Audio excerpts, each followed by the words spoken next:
Be confident, be bold, be authentic, but don't forget to take action.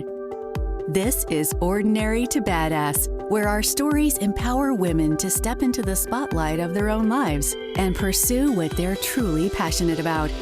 It's time to step into the arena and become more than just extraordinary. It's time to become a badass with your host, Marie Sonneman.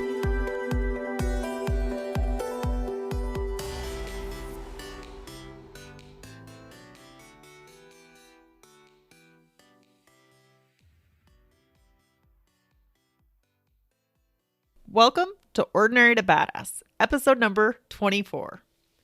In this episode, I talked to Allison Carter from Allison Carter Celebrates. We talk about picking one night a week to put yourself first, about how to plan for holidays and birthdays. Allison says that they are just as stressful as you make them. And lastly, we talk about calling your shot. Allison says to have a big dream and then start visualizing it. Before we get started on the episode, I want to tell you about my new manifesto. I know that you're going to love it. It's called At the Core of Being a Badass. Are you a badass? I think that oftentimes we think a badass is a hard ass, but that's not true. Everybody can be a badass. It's all about bringing out your inner confidence. So I would love for you to go to ordinarytobadass.com and sign up for the At the Core of Being a Badass manifesto. Well, it's a manifesto, a tribute, an anthem. It's all about how you can be a badass. It's what it means at the core of being a badass. I really think you'll appreciate it. And then, of course, let me know what you think. Now to the episode. Welcome to Ordinary to Badass. Whether you're ordinary or badass, I'm glad you're here. Today's guest is Allison Carter. Allison, thank you so much for being here. Thank you for having me. I can't wait to share my badassery with your audience and you. Yeah, excited to have you on the show. So I got to ask you before we go any further, I know you kind of indicated right there, but do you consider yourself to be ordinary or badass? Badass for sure. Everybody should consider themselves to be a badass. Like ordinary, let's be extraordinary here, people. Love it. So why do you think that everybody should be badass or extraordinary? Well, I think that we each have our own individual superpowers, like hidden inside of us. And I think that it is a huge disservice to your family or your community or yourself, I mean, for the most part, to not step into that and really let that shine and share your gift. I think you were given a gift for a reason. And I think that, like I said, I think that's selfish not to share that with the world. So have you always felt like a badass? Probably not. No. In different areas, yes, I am a naturally confident person. Okay. And that is, I also grew up in a household where we were very much encouraged to like be our own person and make our own decisions. And I have two parents that are entrepreneurs. And so I've seen them build things. I've seen my mom create things from her own superpowers, which are very similar to mine and a big part of what I'm doing today. And so that was always very natural to me to follow what you feel like you were meant to do. I was a teacher for years because I'd always wanted to teach since I was in first grade. That's every single time somebody asked me what I wanted to be when I grew up, I would say a teacher. And so I followed that and I became very confident and literally did every single certification and training and everything that I could to be the best. I like, having all the knowledge. I like being the best at something. But yeah, I there's definite times where I have had highs and lows in that confidence. Becoming a mom was probably one of the biggest because it's just a huge new role that nobody is prepared for. Right.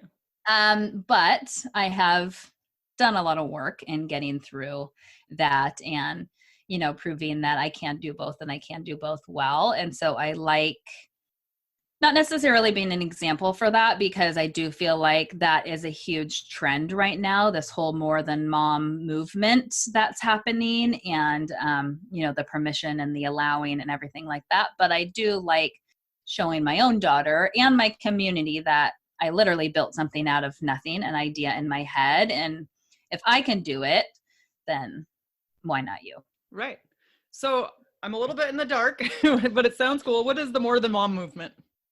Well, there's just a lot of like mom coaches happening right now, which is great. Like, and I am a huge supporter. But it just is there's this whole, like, you are made for more. There's something else out there than just being, mom. You're allowed to do something. I feel like a lot of times when we do become moms, and we're not working moms, because that's a whole other area. Mm-hmm. And when I've been both. And so when you are that stay-at-home mom, you do feel like my life is centered around these babies. And that's what I'm doing every day. And that's my role. Mm-hmm. And I have experienced, and many other moms, I'm sure listening, have experienced that loss of self. And like, what is in this for me? Like, right. Okay, this joy of being a mom. Yes, I understand that. But like, do I get a say in where this life is heading, or are these tiny dictators like in the driver's seat? So I think that a lot of women are building businesses to really help moms with those feelings and navigate what that journey looks like. And I think that's awesome, because I think that moms need those other moms to kind of pave the way and be like, okay, I get it. And I think that we just can never hear that message enough. It's kind of one of those, I don't know, those encouraging messages where you've heard it before, but you're like, yeah, I need to hear that again. Yeah, I could hear that again. And so it's great for both sides, the moms that are getting coached and for the moms that are building businesses, being coaches and sharing that journey. But I think it is a trend right now. That's a great trend because it's benefiting everybody involved. But it's one of those things that I'm seeing a lot more. So right. That's just what I meant. So Allison, can you share with the audience a little bit about yourself? Yeah, I am a Seattle mom of two. I am married to my high school sweetheart, and I own a company called Allison Carter Celebrates. And so within Allison Carter Celebrates, I have a couple different branches, a couple different hats, I'll say, that I wear, a couple party hats. I create digital party planning guides and checklists. So at the core of my business, at the core of every single thing I do, I help busy moms save time and energy when it comes to celebrating with their families. And how I started my business was creating these digital party planning guides, and they have literally everything you need for a party outlined for you. So if you are not the most confident host, if you completely dread party planning, you hate Pinterest, that is not you. Just tell me what to buy and where to put it. That this is for you. These are the moms that I built my business for. Nice. Many moms within my life. And like I said, they just outline the whole party. So I do all that Pinteresting and all that idea gathering and shopping and all of that for you. I put it in a document that's fully interactive. There's 3 garland choices, a DIY. If you want to do something in front of the TV at night, like have a glass of wine and catch up on The Bachelor, great. Like, let's make some fringe. If not, click the one in the middle. It will take you right to the Amazon cart, add it, check out, you're good to go. Menu plans and a tutorial on how to set up those cute dessert tables for the average mom and how to use things that you already have in your house. Literally, like I said, everything you need for a party. So that is the first, that's how I built my business. That's how I started creating a name for myself. And then very quickly, my audience started asking about holidays and little memories and milestones for your family. What do you do when your kid loses a tooth? How do you celebrate Valentine's Day? What do you do to make going back to school special? Those are the questions that I started asking. And I thought, oh my God, I'm going to have to be a blogger. And I didn't want to be a blogger because blogging is so time consuming. It is. The photos and the copy. And I really love writing. Yeah. But you have to photograph everything. Blogs are all in the images. And as with 2 little kids running around my house, I started my business with a 3-year-old and a 6-month-old. I did not have a house at that stage in my life that I felt was blog photo worthy. There was little pockets that I felt like I could fudge, but it just was causing me stress. So I was like, well, how the heck am I supposed to share this content with everybody that is asking? And so I was like, podcast. I could do that. I could podcast. Little did I know how much work it goes into making a podcast. A ton. So much work. But it's one of the best things I ever did for my business because I get to be invited into cars and ears and carpool lanes, homes and dishwashing nights. And I mean, with my people, and I get to talk to them and I get to share moments with them and I get to teach how to celebrate Valentine's Day, what traditions to start when you lose a tooth, all of those little fun things. And I get to talk to other moms that are experts in their fields for meal planning and getting your kids to eat what you freaking put in front of them and all these things that we struggle with as moms. And so I started my podcast called Memories and Moments. And then third branch, and then I'm wrapping up. Very quickly, people said, I love your ideas. They are so fun, super great. Love your content. Could you just do it for me? Like, wouldn't it just be great if all of those ideas were just done? And I was like, that would be great. What a perfect world you are thinking that you're living in, that I could do all of that for my family and yours. And so I was like, how can I do it? How can I do it? How can I do it? And so I was like, what if I started a subscription box for the holidays? And so I did, and it has been a crazy run. I did Halloween and Christmas. Currently, Valentine's is shipping on Saturday as of this recording. But it has been awesome. Within those first 3 months, it's tripled my revenue, which is just like insanity to me. So it's like, wow, I actually listened and look what happened. And so those are my big three that I call them, that I do while juggling those two crazy kids who are now 6 and 3. Okay. They switched in their ages. But yeah, like just hanging out, living the mom boss life in Seattle and trying to make it work and talking to moms all the time and figuring out ways that I can help take something off their plate and how I can help them show up in a way that is manageable and realistic. So they're really just focusing on that quality time without all of the work that is needed to get to that quality time. So you mentioned when you started your business that you had a 3-year-old and a 6-month-old. What was that like getting started? And was that stressful? Because you had a lot on your plate at that time. Yes. Short answer. Dumb, but really great, because one of my biggest struggles in my life thus far has been the transition from 1 kid to 2 kids. I really, really struggled with that massively. Like, I am not somebody that does really well feeling like everything is on them. I've struggled with anxiety my whole life. And when it comes to feeling like the weight of the world and all of these needs and all of these people are physically on me, I don't do well with that. That I can really start to spiral and go get out of control when it comes to that. And so when my business started, I have a conversation with a couple girlfriends about first birthday parties. And one of my girlfriends is a working mom. She works for Microsoft. She has a massive job, a time-consuming job, and she didn't want to plan her daughter's first birthday. And so I said, well, let me do it. Like, I love parties. I really always have loved parties. That was very natural to me. I've always been a natural hostess, loved party planning, never done it for other people, but have always loved doing it for me. And so Alex was like, sure, like if you want, weirdo, but whatever. I'm not going to say no. So I thought, well, crap, how am I going to get my ideas into her head? Because I didn't know how to do that. So I created a visual document, which little did I know became my first party plan.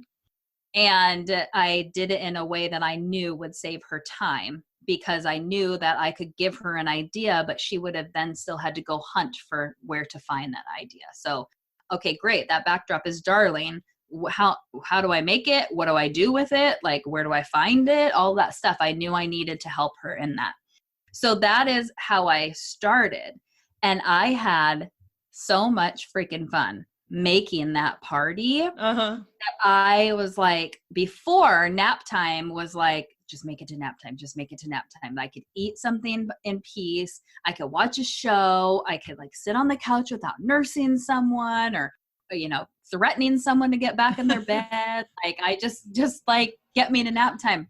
And it quickly became get me to nap time so I could focus on this creative outlet. Like I could create something based on my ideas and my unique skill set.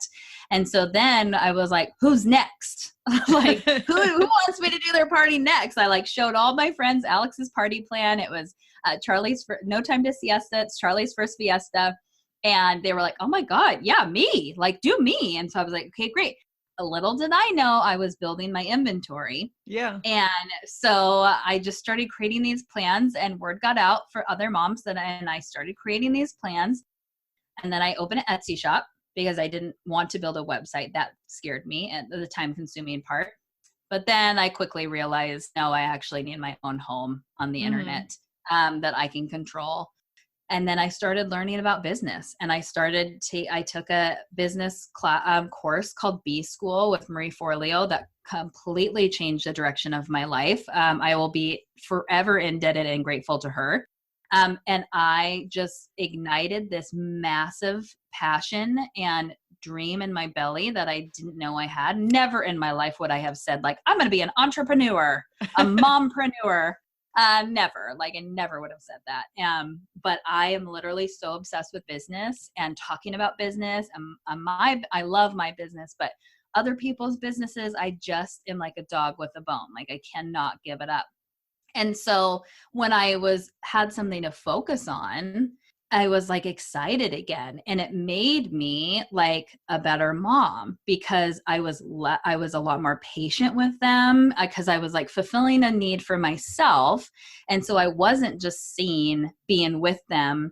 I mean, as bad as it sounds, like a big chore or like, yay, another time where we get to play on the floor and dangle a rattle in a baby's face. Like, hey, or another time we get to play My Little Ponies. And, it was like, okay. Mommy had her time and now I get to be present with the kids, knowing that when they go to bed, I also get to then like get to work on this cool, fun thing that I'm building. So it completely changed my life and gave me a sense of self. But the juggle is hard. The juggle is still hard. My kids now don't remember anything really different. So they know that there's certain times of the day where mommy works, but that still doesn't mean they fight for my attention a lot. And that still doesn't mean there's times it's like, oh, you're working again. But they also know that like a bunch of mommies all over the country get Valentine's Day boxes and kids get to have fun memory making and play games for Valentine's Day and they get to be the test subjects. And they also know that I get to plan parties for mommies. And Christmas, we did a big fundraiser. I sponsored Christmas boxes for the Ronald McDonald House of Seattle. And they got to help me fill those boxes and they got to go deliver to the Ronald McDonald House with me. And they knew. Which is a cool experience, I bet. Super cool. It was like one of the best days ever that I have had since starting my business. But they got to see like, oh, there's families that have sick kids that can't go home for Christmas. Like they're not going to have Christmas morning at their house. They don't have a Christmas tree. They don't have the things that we have at our house right now because of mommy working. Those kids get to make snow globes and those kids get to make, snowflake wall hanging to put on their wall or different things like that. So they're finally my daughter has gotten it for a while, but they're starting to see like an impact.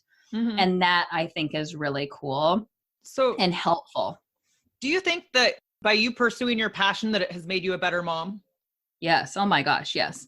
I feel like if I didn't have something that I have focused on, if I didn't have something that drives a different purpose, I feel like I would probably be on depression medication, which there's nothing at all wrong with that. Zero judgment whatsoever. But that would have been the next step in where I was 100%.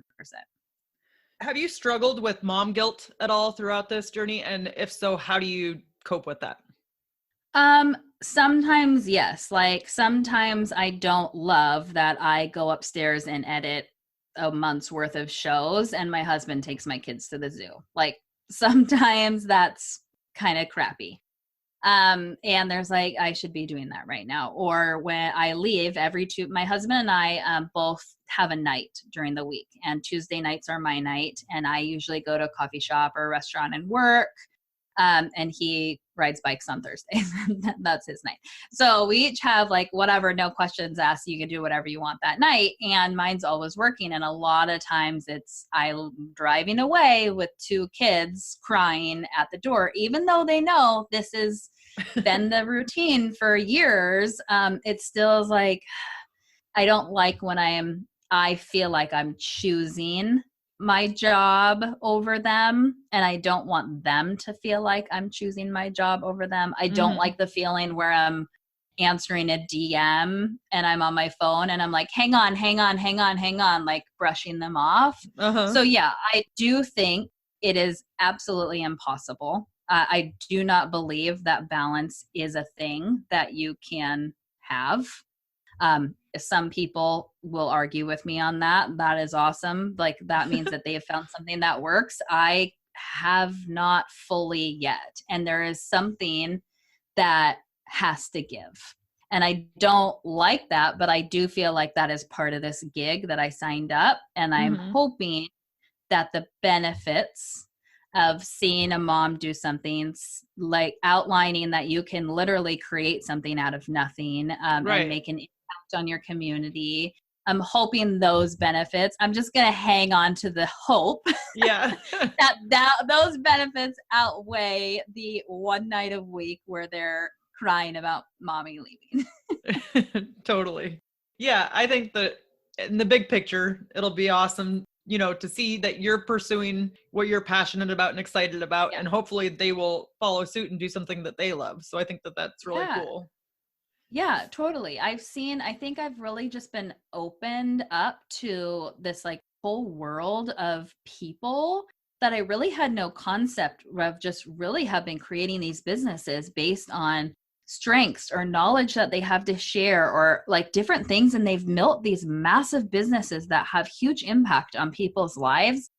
And I think being in the teacher space and having like my head down in that world so much, I didn't even know that online courses were a thing. And I'm not in the online course business, but they've benefited me in a huge way because they've taught me different things that I use in my business. But I didn't even know that was a thing until I like started getting targeted for them, because I started YouTubing Instagram strategy or whatever. I was like, oh, there's like what's a webinar?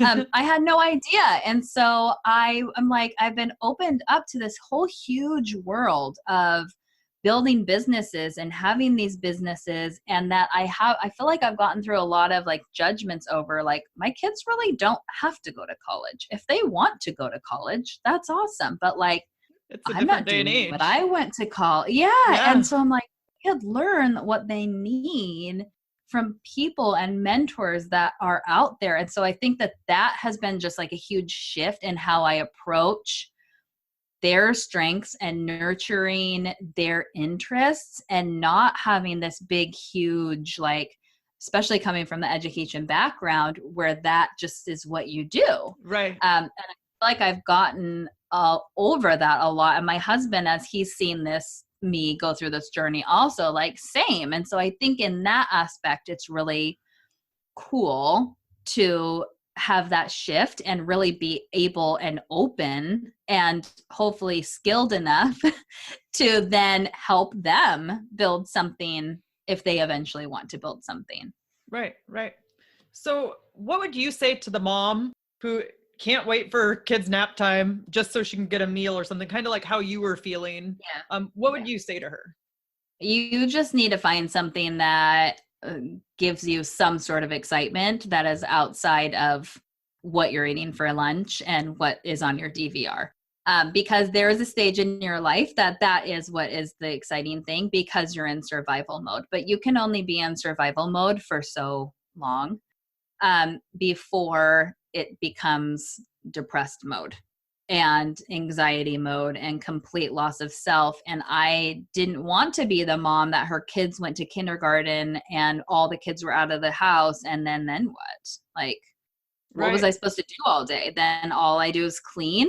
And like, what? Like that didn't seem like a life that I signed up for either. I mean, I guess I would have gone back to teaching because I felt like maybe I should have, because what else would I do?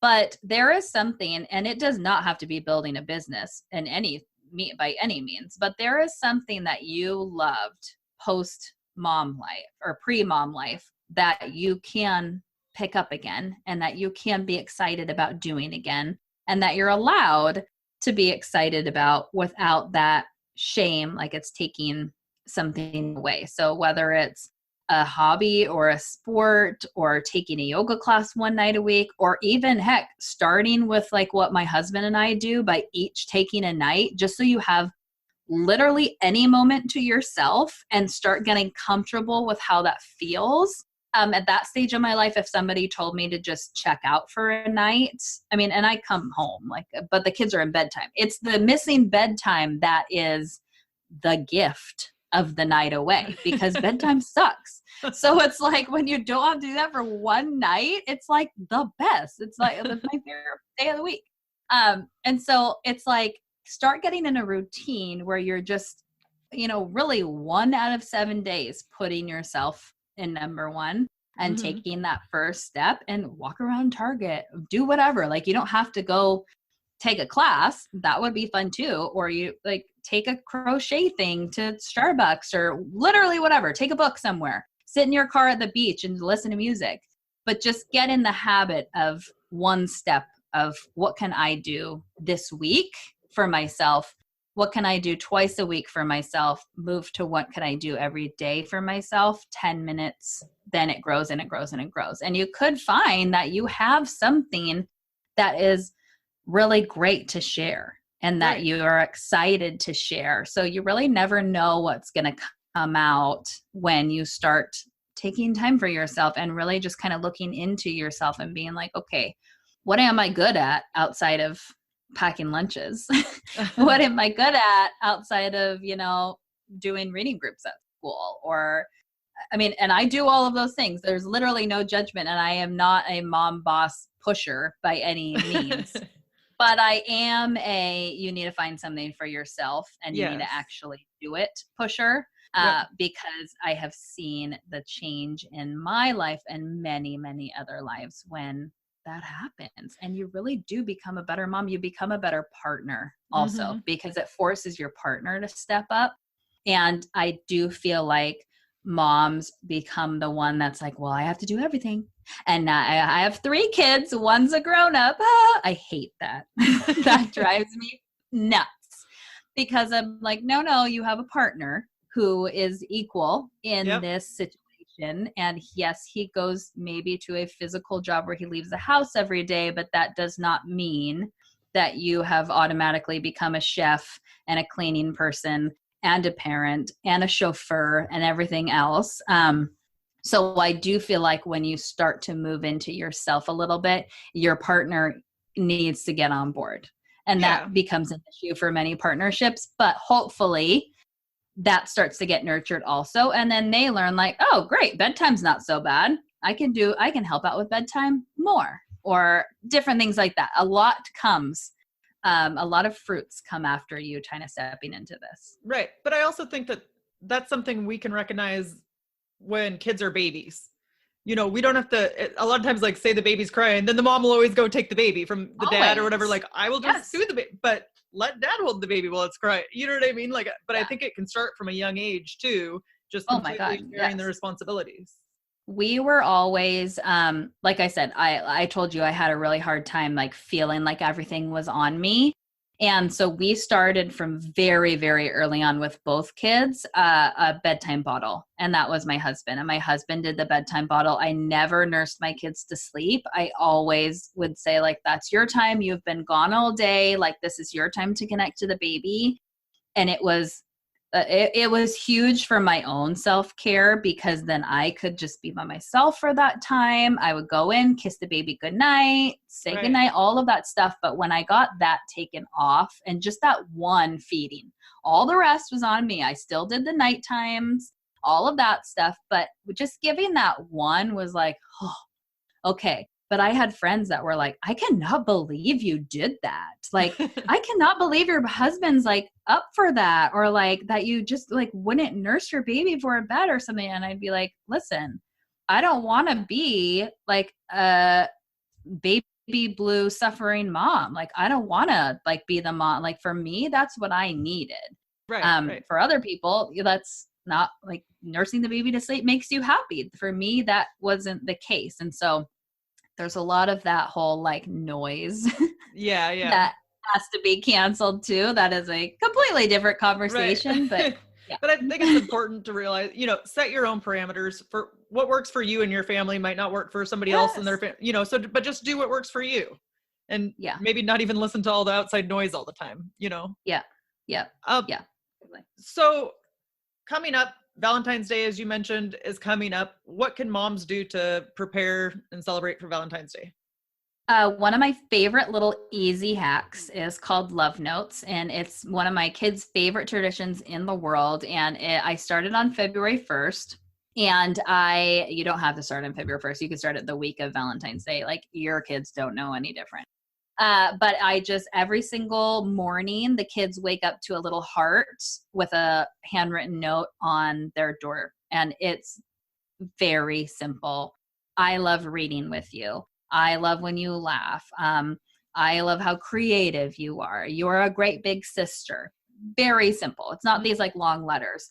The hack is doing all hearts at once. So you're not scrambling the night before. You're not scrambling the morning of.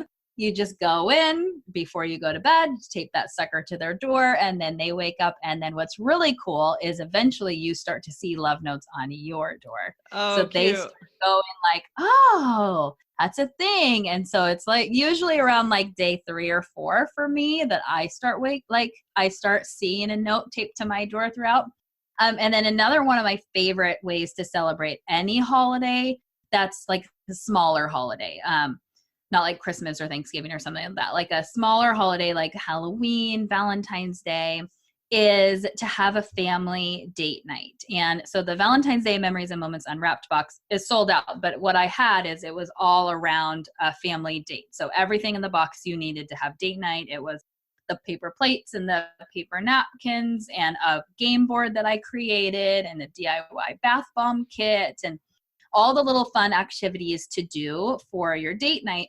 But this Valentine's Day is on Friday, so it actually works out. But usually Valentine's Day is like a Wednesday or a Tuesday, right. And you're like, oh, this is hard because I just went to 2 class parties. The kids are all hopped up in sugar, and now I have to do like something special for dinner. So one of my mom hacks is always recommending do that family Valentine's date night the weekend before or the weekend after. So you have some time to just like turn the volume up on it a little bit. You're already making dinner. Like, that's something that you have to do always. Right. But you could get out a heart cookie cutter and you could have a waffle bar and you can put some frozen waffles in the toaster, but you can cut a cookie cutter with a heart. You can have toppings with Valentine's sprinkles. And if you do it after Valentine's Day, all these things will be on sale. But you do nice. Whipped cream and your chocolate chips, and you have a full waffle bar, and then like heart bacon. You can literally like make your bacon into the shape of a heart raw and then put it in the oven and it will come out the shape of a heart. Oh, super cute. easy. You could do a pizza bar where it is Valentine's Day pizzas. You could do a red dinner where everything's red.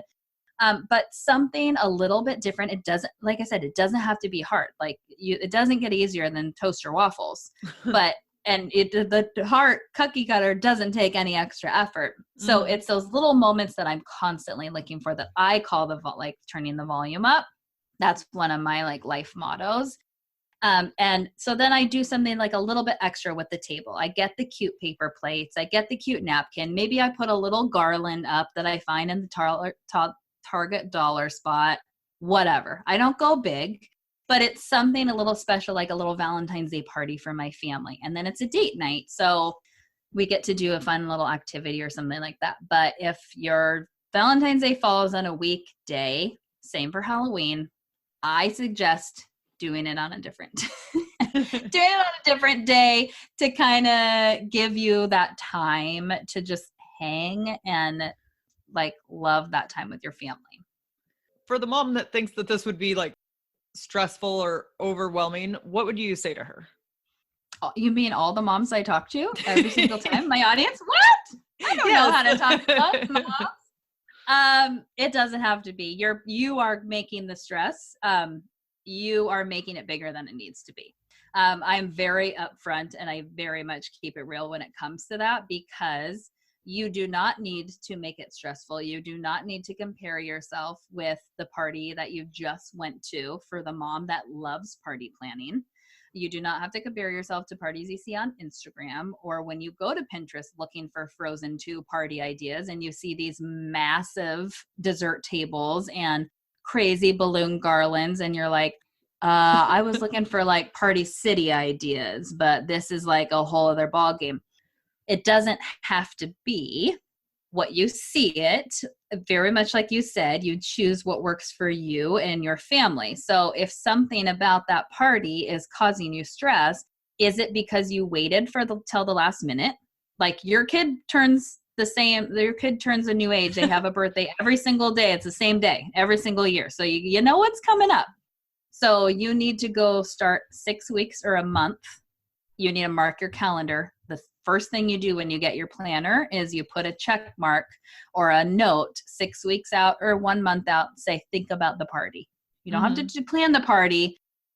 Think about it, that it's coming, because what happens is 2 days before the party, a week before the party, you're like, oh my God, they're not turning 8 on Saturday. Is it this Saturday? And then it's like, well, now what am I supposed to do? Right. That happens. And then the panic sets in. Yes. And then you're going to Target, you're going to Party City, you're scrambling for everything. And then you're like, oh my God, look at this plastic tablecloth that has all those little fold marks all over it. Like now I'm embarrassed. And like, you don't have to be one, but you know what I'm talking about when it comes to that. And you're like, I just threw this together. Yeah, it doesn't, the planning ahead is the biggest way to save some of that sanity. And then you just really have to think, like, what is it that you want? Do you want to have their friends and their families over? Do you want to have it at a venue? Do you want to host at home? Like, what is it that you want? What is it your kid wants? And then you can go from there. And a party plan from Allison Carter Celebrates, hello, is the number one stress saver when it comes to parties. It sounds pretty cool. And I would also venture to guess that planning ahead of time saves money, because when you're going last minute, you're just like in a panic, grabbing whatever you can. Yes. I planned my daughter's 5th birthday. She wanted a flower party, and that was the first party that she was very into, planning with me. Like she'd seen me plan parties and everything like that, but she's like, Mom, I made my own party plan. And I was like, awesome, cute. Let's see it. So she said she wanted a flower crown. She drew a cake that had flowers all over it. And then she's like, okay, but the thing I want most is when you walk into the backyard, I want flowers falling from the sky. Oh, cute. I was like, oh, okay. Wow. So thank God we have a trellis in our backyard. And so I was able to make like hanging garlands of flowers on fishing line and tie them to that. So it looked like flowers were falling from the sky. One of my favorite memories in the whole world will always be her walking out to see that and her whispering, cute. Like, you did it, Mom. But because I knew that was coming up, I was able to use every single Hobby Lobby coupon, Michael's coupon, I did not buy one flower at full price. Like I stacked coupons, because I needed thousands of flowers. And they're expensive. Fake flowers are really expensive. And so I for a month I would go to Hobby Lobby sometimes every single day, because you could use the 40% coupon every single day. Like it didn't expire. Nice. And so I'd be keep going. And then I would look at the mailers or online to see when the flower sales were. And so that was one of the ones I was very intentional. That was an extreme version, but you can also look for end of holiday sales, end of year sales, like winter. All of those snowflake things that were just on sale, frozen party. Like, I mean, all of those things, you could be really intentional in the timing. St. Patrick's Day, a bunch of rainbow stuff is about to be on sale. So if your kid's into unicorns, be paying attention to when things like that are going off on sale. So yeah, there's very strategic, intentional things that you can do when it comes to planning ahead for budget. Okay, awesome. You sound like you're such a good party planner. I love your ideas. So people should Thank you. definitely, check out your podcast, Memories and Moments. And Yep. let's end with a tip to encourage women who are in the arena fighting for the life that they want. And then if you'll share how we can connect with you. I think that everybody just needs to call their shot. Like, I think that you need to say 2020, what am I going to do that's different? Because I'm doing the same thing over and over and clearly it's not working. So what's the difference and what am I going to do that's going to put one step forward and claim your shot? Like, I am not shy at all for like calling out my goals and sharing my goals. My audience knows that I will be walking across the Today Show stage one day to Hoda and giving her a hug. Like, I am very open about calling that shot. And then that shot helps me strategically make a plan to get there, because like I was just on a local TV show because that was one of my stepping stones into having footage of me on live TV. Nice. And working with the host who was a past Today Show anchor. And like, I'm very strategic in a lot of those things. And so when you call that shot and you have that goal and that big dream, you can start seeing, okay, well, what does it actually take for me to get that? Like, what is it that I need to kind of start doing to get the ball in motion for the next however many years it's going to take for me to do that, whatever. I 100% know that it's going to happen. Like, there's no question in my mind. It's just a matter of when. But I'm very used to calling my shot and owning it and working towards it. So do you picture that often? Like you always. Okay. Yeah. Awesome. Yep. I'm woo-woo in different areas, but visualization is one of those ways that I am like very invested in my woo. Yes, me too. I think it's so important. It's a game changer. Yeah. Definitely. Yeah. I said there's just different things that I really zone into that I know like move the needle in my business. And have been very fortunate in doing and getting different media features. Like very early in my business, Forbes did a feature on me, and I've built a relationship with Better Homes and Gardens to be like a contributor for them. And then I've been in a print magazine, and all of those things were like stepping stones for me to get to Parents Magazine. That's like another like mecca for me. Right. And so I have these different things that I have done and that I've seen myself do to then get to that big thing that I visualize over and over. Yeah. So do you set a big goal then and then have like small incremental goals to try to get like along the way? Or do you just figure it out as you go, or what do you do?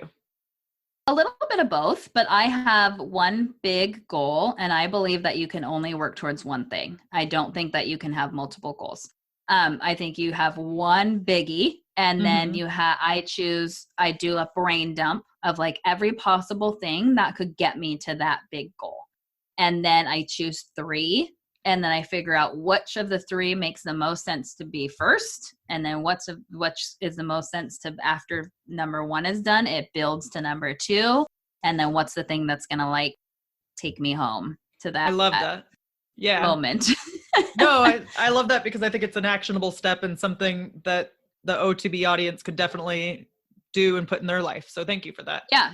So I have a goal. I have a printable that I use. I actually just spoke at an event yesterday all about setting a goal and goal setting and how I do it. And I have like a printable that I'm happy to send. I'm not linked anywhere on my website, but I will create a landing page for you to put in the show notes. And then people can come over and download that. But it's my printable that I've created based on Pinteresting a bazillion printables and not finding one that worked. Right. It's what I needed. And so I created my own.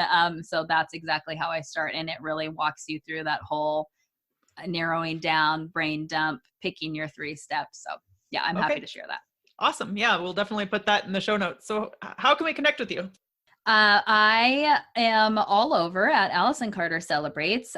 You can find everything about party plans and my podcast and the Memories and Moments Unwrapped subscription boxes on AllisonCarterCelebrates.com and all socials at Allison Carter Celebrates. And so come say hi and tell me like a takeaway or what your next party is going to be or what you need help with. I like literally the best part of my job is talking to moms and meeting new women, and it's just so much fun.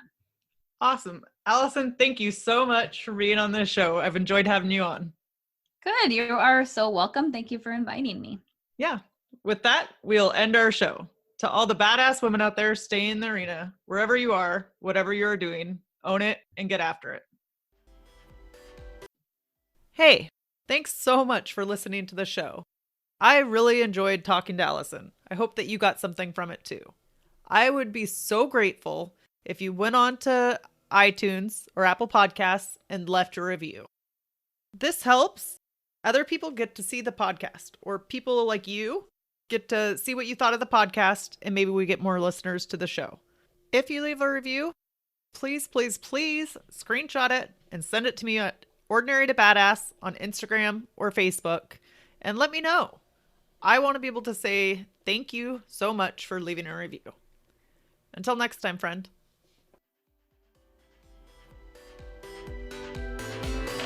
Now that you've listened to this episode of Ordinary to Badass, we want to hear from you.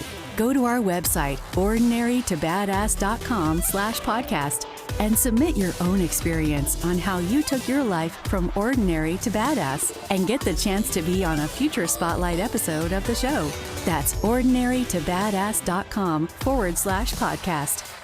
While you're waiting for the next episode of the show, wipe off the sweat, dust off the dirt, and get back in the arena.